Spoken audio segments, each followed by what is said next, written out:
주님께서 여러분과 함께 루카가 전한 거룩한 복음입니다.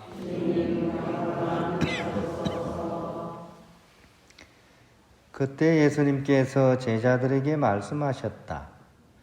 어떤 부자가 집사를 두었는데 이 집사가 자기의 재산을 낭비한다는 말을 듣고 그를 불러 말하였다. 자네 소문이 들리는데 무슨 소린가? 집사 일을 청산하게. 자네는 더 이상 집사 노릇을 할 수 없네. 그러자 집사는 속으로 말하였다. 주인이 내게서 집사 자리를 빼앗으려고 하니 어떻게 하지? 땅을 파자니 힘에 부치고 빌어먹자니 창피한 노릇이다. 옳지, 이렇게 하자.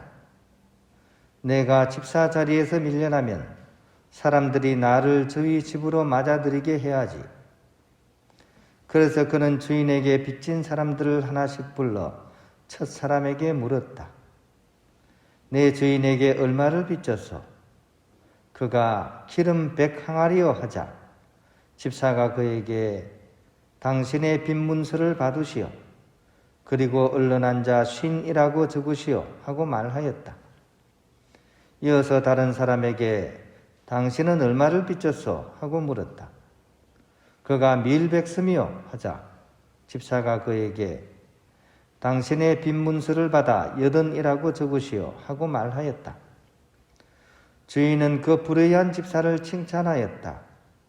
그가 영리하게 대처하였기 때문이다. 사실 이 세상의 자녀들이 저희끼리 거래하는 데에는 빛의 자녀들보다 영리하다. 주님의 말씀입니다. 평화를 빕니다. 출세하는 게 좋죠, 그죠? 세상에 살면서 출세하는 게 좋잖아요. 왜 얘기를 안 하십니까? 안 좋은 겁니까? 여러분들도 자녀들이 다 출세하게 바라잖아요.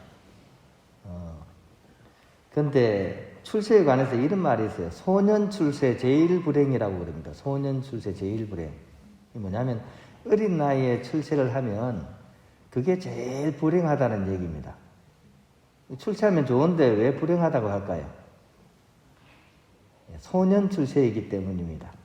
소년 출세는 어떤 경우입니까? 물론 본인의 타고난 능력도 있지만 배경이 좀 좋아야지 어릴 때부터 출세를 하죠, 그죠? 그러니까 남의 힘을 입어가지고 이제 출세를 하는 게 별로 안 좋다는 얘기죠. 우리도 이렇게 보통 이렇게 TV 정치권에 보면 굉장히 이렇게 어린 나이에 출세한 사람들이 있죠. 예전에 무슨 사람 있죠, 그죠? 그분 아주 어린 나이에 막 출세를 해가지고 막 공부도 잘해가지고 늘 1등만 하고, 그죠? 근데 그게 불행하다는 얘기입니다. 왜냐하면 너무 어린 나이에 출세하면 눈이 어떻게? 눈이 어린 나이에 올라가 버려요. 그죠? 눈이 이만치 올라가 버립니다. 그러면 세상을 보거나 특히 사람들을 볼 때 어떻게 봐요? 안하무인으로 보게 되죠. 내 눈 아래 사람이 없는 거죠. 왜냐하면 내가 제일 높으니까. 그래서 사람들을 무시하게 되고, 그렇게 삶의 습관을 들이면 점점 갈수록 어떻습니까? 권력이 있고 힘이 있을 때는 사람들이 떠받들지만 이내 이제 조금만 지나면 이제 사람들이 정남이가 떨어지니까 멀어지게 되고, 근데 이제 옛날에 또 과거에는 자기가 잘 나갔거든요. 그 생각을 버리지 못하고 계속 이제 삶이 이제 점점 이제 피폐해지는 겁니다. 그래서 옛날부터 소년 출세 제일 불행. 너무 어린 나이에 출세하는 게 좋지 않다. 오히려 자신이 노력하고 고생도 하면서 그렇게 자기의 어떤 길을 닦아가야지 나중에 어렵고 힘든 사람의 사정도 알게 되고 또 그 사람들에게 또 이렇게 사랑을 베풀 수 있고, 그래서 이제 옛날부터 그런 말이 있었던 겁니다. 오늘 성인 가를로 보로메오는 사실은 그것을 좀 이렇게 초월하신 분 같아요. 소년 출세 제일 불행이 아니라 소년 출세를 했지만 끝도 아주 잘 사셔가지고 성인이 되신 분이 오늘의 성인 가를로 보로메오 성인입니다. 이분이 이렇게 추기경으로 임명이 됐거든요. 22살 때 추기경으로 임명이 됐어요. 그 엄청 출세 아닙니까? 우리는 막 80 언저리 됐어야 겨우 추기경님 되는데 이 분은 22살 때 추기경이 됐어요. 그런데 이분이 추기경이 될 때 교황님이 뭐라고 말씀하셨냐 이런 말씀을 했어요. 이 사람은 비록 나이는 젊지만 그의 성덕은 이것을 보충하고도 남음이 있다라고 얘기를 했습니다. 그러니까 젊은 나이인데도 불구하고 성덕이 아주 뛰어났다는 거죠. 그죠? 그만큼 훌륭했다는 얘기입니다. 그 말을 누가 했느냐? 사실은 삼촌이 했습니다. 삼촌. 자기 외삼촌이 교황님이거든요. 이제 그래서 이런 얘기를 들었는지 모르지만, 근데 이후의 삶을 보면 과연 이 말이 맞다는 것이 이제 드러나게 되는 거죠. 이 카를로 보로메오 성인의 일생을 한번 짧게 살펴보면 1538년에 이제 이탈리아 북부 아로나 성에서 이제 태어났습니다. 성에서 태어났어요. 그러니까 성주의 아들인 거죠. 성에서 태어났습니다. 아버지는 지베르토 백작이고 어머니는 마르게리타라는 분이었습니다. 이분이 바로 조금 전에 얘기했던 비오 4세 교황의 여동생이었습니다. 그러니까 이 아주 빵빵한 집안에서 이제 태어난 거죠. 그죠? 근데 어린 시절부터 가정교육이 잘 됐던 것 같아요. 아주 기도 생활에 열심히 하셨고, 특히 전례에 대해서 특별한 관심을 많이 가졌다고 이렇게 전해집니다. 그리고 결국 이제 본인의 그런 외삼촌이 이제 교황님이 되게 되자, 이 평소에 눈여겨 봤겠죠. 그죠? 애가 똑똑한 데다가 성덕도 있고, 또 착하고 그러니까 교황님이 로마로 이제 불렀습니다. 그래가지고 이제 자신과 같이 일을 하기 위해서 22살 때 이제 추기경 임명을 이제 하게 된 거죠. 그리고 외삼촌 옆에서 이제 그 교황님을 보좌하면서 이제 계속 이렇게 젊은 시절을 보냈던 거죠. 그러면서도 이제 공부도 되게 열심히 했습니다. 그래서 1559년에 교회법 박사도 이제 취득하시고, 이후에는 이제 정치적으로도 조금 이렇게 움직입니다. 그러니까 비오 교황님의 교황 사절로서 이렇게 일을 했고, 또 그 당시에 가장 중요한 트리엔트 공회에 1562년 이것을 이렇게 재소집하기 위해서 이렇게 사방팔방 뛰어다니면서 굉장히 노력을 많이 기울이셨습니다. 그리고 이 공회에서 가톨릭 교리와 성경 그리고 미사 전례서 성모일도를 가능하는데 굉장히 큰 도움을 줬고, 특히 교회 행정과 사제 생활의 그런 규정 결정에 있어서 결정적인 역할을 했다라고 이렇게 전해집니다. 그리고 이제 이분이 그런 과정 중에 밀라노 교구의 대주교로서 또한 소임을 받게 됩니다. 그래서 이제 처음에는 이제 본인이 교황님 옆에서 일을 해야 되니까 이제 못 갔죠. 그래서 대리를 시켜가지고 이제 일을 하게 하고, 어느 정도 일이 마무리되고 난 데는 이제 본인이 직접 그런 대주교로서의 그런 삶을 이렇게 사셨습니다. 근데 이제 이런 분들은 어디 가는 데마다 뭐가 이렇게 변화가 일어납니다. 나쁜 의미가 아니라 좋은 의미의 변화가 일어납니다. 밀라노 교구가 이분이 이제 와서 이제 지내면서 뭔가 이제 교구 분위기가 확 바뀌기 시작하는 거죠. 그리고 그 변화의 시작은 바로 추기경 본인의 그런 생활을 통해서 여기서부터 모든 변화의 시작이 일어나게 되는 거죠. 철저한 성직자의 모범의 삶을 이분이 사셨고, 또 본인이 이제 이렇게 월급도 받겠죠. 그죠? 수입을 얻으면 그거를 교회와 가장 가난한 사람들한테 그냥 희사로서 이렇게 봉헌을 하면서 많은 사람들의 그런 존경을 받게 됩니다. 하지만 삶이 평탄한 것 같으냐? 그렇지가 않죠. 항상 사람은 이렇게 잘 나가고 인기가 있으면 시기하는 사람들이 생기기 마련입니다. 그래서 이분이 개혁을 하려고 하니까 개혁의 그 대상자들이 있죠. 자신의 사익을 추구하던 사람들, 이런 사람들한테는 완전히 눈에 가시가 되고 적대자가 되게 됩니다.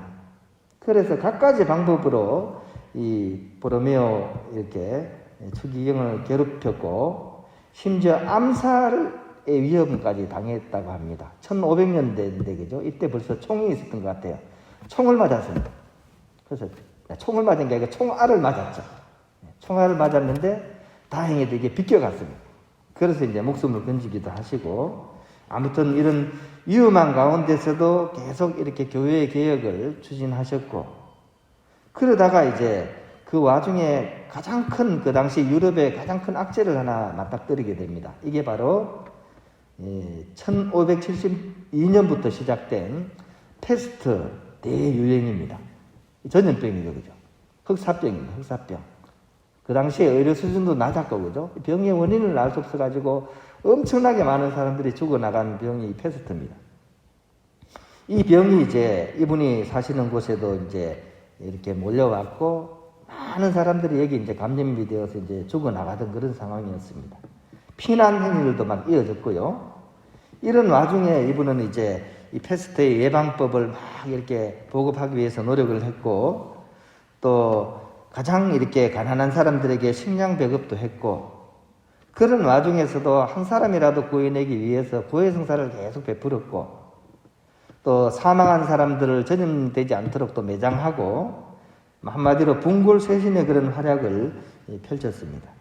이런 와중에 너무 과중한 업무와 노력을 펼치시다가 이제 건강을 해치시게 되고, 그래서 1584년에 이제 46세 나이에 이제 세상을 떠나시게 됩니다. 이분의 이제 마지막 임종의 모습이 또한 이렇게 남겨져 있습니다. 이분이 이제 임종이 가까웠음을 느끼고는 자신을 고요한 곳에 이렇게 좀 데려다 달라라고 이제 얘기를 하고, 그리고 이 말씀을 하면서 선종을 맞이하셨습니다. 주님, 제가 여기 대령했나이다 라는 이 말씀을 바치면서 하느님께 이제 올라가신 성인. 그래서 이분이 돌아가시고 나서 이분의 이제 시신을 바로 본인이 이렇게 역임했던 밀라노 그 대성당의 제대 아래에 이제 안치를 해서 지금까지 이어오고 있습니다. 우리도 삶의 맨 마지막 단계에 이런 말씀을 남겼으면 참 좋겠습니다. 그죠? 주님, 제가 대령했습니다. 부족하지만 최선을 다해서 살았습니다. 이런 마지막 임종말을 남기면 참 좋겠죠, 그죠? 우리도 그렇게 했으면 좋겠습니다. 버나드 쇼라는 영국 극작가가 약간 이런 묘비명을 남겼어요. 우물쭈물하다가 이렇게 될 줄 알았다. 약간 코믹하게 얘기를 하긴 했는데, 그죠? 냉정하게 얘기하면 어떻습니까? 대부분의 사람들이 우물쭈물하다가 자기가 죽는 줄도 모르고 그러다 그냥 막상 당하는 거죠, 그죠? 죽음을 당하는 겁니다. 맞이하는 게 아니고. 우리는 그렇게 되지 말아야 되지 않겠습니까? 여러분은 죽음을 당하겠습니까? 안 그러면 맞이하시겠습니까? 맞이해야 되죠. 그렇게 하려면 이 성인처럼 자신에게 주어진 하루하루를 성화시켜 나가야 됩니다. 그냥 낭비하는 게 아니고, 하루를 낭비하는 게 아니고 하루하루를 소중하게 여기고 성화시켜 나가야 됩니다. 그렇게 할 때만이 우리에게 다가오는 그 죽음을 맞이하면서 이 성인처럼 주님, 제가 여기 대령했나이다 라는 그런 말씀을 드리면서 그분께로 갈 수 있지 않을까. 오늘 이 보로메오 성인은 바로 그런 삶의 마지막 말마디로서 우리의 마음을 이렇게 일깨우시는 것 같습니다. 우리 또한 잘 준비해서 기쁘게 주님을 맞이할 수 있는 그런 우리의 신앙 여정이 되어야 하겠습니다.